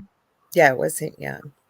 And that's usually what I do too. And I do support parents very quickly. I do support parents if they say seek me out with mentoring when they've got young children and they're not best how to support them. They think their kid's a real, well, I'll just use a weirdo I've heard before, right? Your child's not a weirdo. And I'm glad that you're open-minded to look to see what's really going on. And yeah, best even how to guide them. So I'm not necessarily working with the young child, but helping to support the parent be able to support the child in the best way. Julie, have you had any experience with that? What everyone is saying is basically what I do. I mostly 90% of the time work with a parent. They give me their child's first and last name. I'll tap into the energetic signature and talk about how the parent can support them. That's how I like to read a child, because it's a relationship. I don't love to get someone's energetic signature and be a peeping Tom and just talk about what's going on with that person or who that person is. And I like to look at it as a relationship and how they can best support their child, just like everyone else is saying. I will read for a teenager. If they're under 18, there needs to be consent from the parent. So I have read smaller children that have lost siblings or parents, as with the other parents or with the parents and the other siblings included, but it's very different. I've always done a session for the parents separate first, and then the session including the kiddo separate, and then I don't charge for that second, so that I can use different language for that kiddo, because when the clients that I have had, those kiddos are having experiences, so they can talk through those experiences and dreams or signs and symbols and have them validated from somebody that's having the same thing. So I have had that. Yeah, I've worked with children's my job. I love families and supporting families and kiddos that way. So Angela, I'm just reading your question when you asked about that your son is now 9, but at the age of 2, his dad passed and came to visit, and my response always is, at 2 years old, a kiddo doesn't really know how to lie. So, supporting their truth that they're having those experiences is super important. And, maybe you guys, I know we're coming down really to the wire as well too with our time, but I find when our kiddos or our family are extra sensitive around us and they're tapping into us and they say, like Julie, you mentioned it. I know my daughter did too. So, Lorilei and Kim, maybe you can chime in that, you're feeling kind of off, or you mentioned that as well too, like you're feeling off, we need to validate that their intuition was speaking to them. So if we dismiss it by saying, fine, we're not honoring our truth, we're not honoring them, we don't have to give them all of our burdens, but we need to acknowledge that they are true, so that as they grow, they trust their intuition and don't give their power away to other people, right? We just don't want them to have the same healing journey that we had to have at the beginning. If we want our kids to be like fully empowered and independent confidently when they leave, woo-hoo. But he had asked if that his dad, I guess, visits him while he sleeps. Is this true? I believe that's the easiest way for our loved ones to visit us. Would you ladies agree? Especially when you're really when deep you're little, during dream. Yeah, absolutely. In my experience as well. Being 9 now, he's 9 and being visited, then I feel yes. We're all in agreement. Yeah. Yes. Could you guys, because there's 4 of us, so would you mind, Kim, sharing where people can find you, what you have coming up, all the fun stuff, the offers that you have, if they wanted to reach out to you, how they could do that, where they can find you through social media or email, whatever you feel like sharing? Yeah, sure. So my website is www.kimsage.info. And on there, we'll have like all my upcoming events and booking services. Right now, I predominantly do mediumship readings and workshops. I love teaching beginners workshops as far as like trying to find out, your abilities and how to go forward. Even if you don't want to do readings for others, it's all about going within and being able to do the work yourself. And on Facebook is at K Sacred Sage. And there I try to be present on social media. That's a struggle for me. I feel like I'm either all in or I'm out. So I'm trying to find that balance. But on Thursday nights at 7 p.m. Eastern Standard, when I'm in town and I'm able to, I do a little 1-hour segment called Sage Advice, where it's free psychic intuitive mini readings. That's incredible. Thank you. Julie, where can people find you? What do you have coming up? Sure. So you can find me on Instagram, Julie Kraus Spirit, on Facebook, Julie Kraus Spiritual Advisor, and then my website's juliekrausspiritualadvisor.com. The 2 things that I want to highlight, I do give one-on-one readings. Those are called energetic upgrades and intuitive life coaching. In the month of June, I have Our Sacred Space, which is our community site for people with open hearts and minds.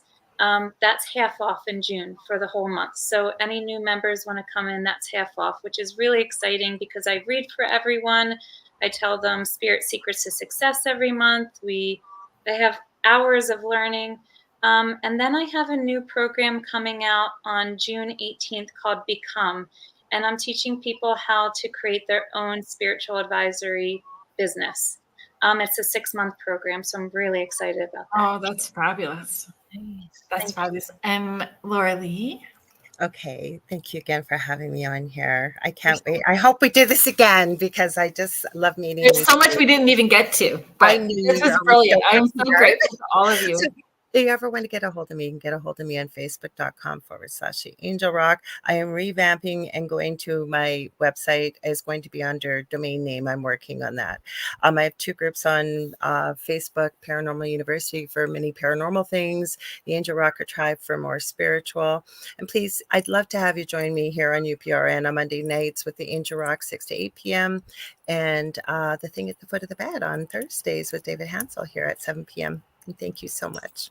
Oh my gosh, it was great. I was talking to Sean Kelly today. So Sean Kelly is a UPRN host here. He has Into the Night on Sunday evenings and Tuesdays. And he asked if I would do him a favor and pop in and hang out with him on Sundays. So if you guys are looking for something to do Sunday night, you can come hang out with me and Sean on Into the Night. I think it's at 7 from 7 to 8 on Sunday evening.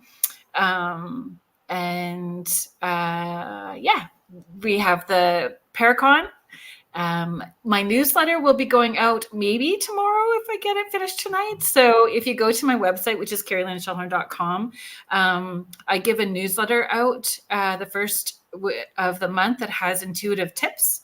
It has upcoming events, and it has who the guests are going to be on the show for the upcoming month, with all of the links for people to access. So I would love for you guys, if you want to sign up for any of that, please hang out if you would with the UPRN network, because Jeffrey Pritchett, we love Jeffrey. Jeffrey Pritchett is up next with the Church of Mavis.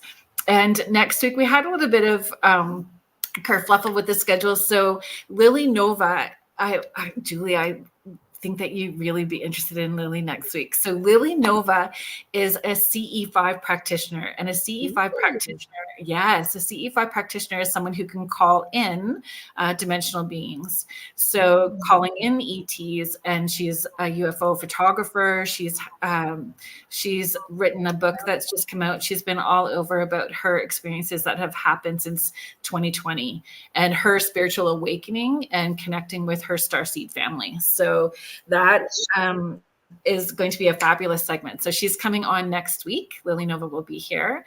So I hope that everyone comes and joins us next week. So thank you to the UPRN network, the United Public Radio Network, the UFO Paranormal Radio Network, 105.3 and 107.7 FM New Orleans. Thank you to Joe Montaldo, the owner of our network, who I'm so grateful to, and Michelle DeRocha, who is our network manager, for asking me to be a part of this wonderful network, because it's been a year now.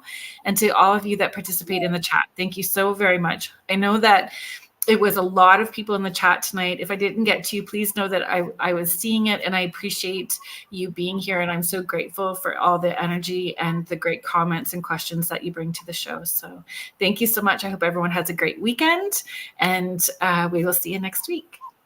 Thank you. Bye. Bye.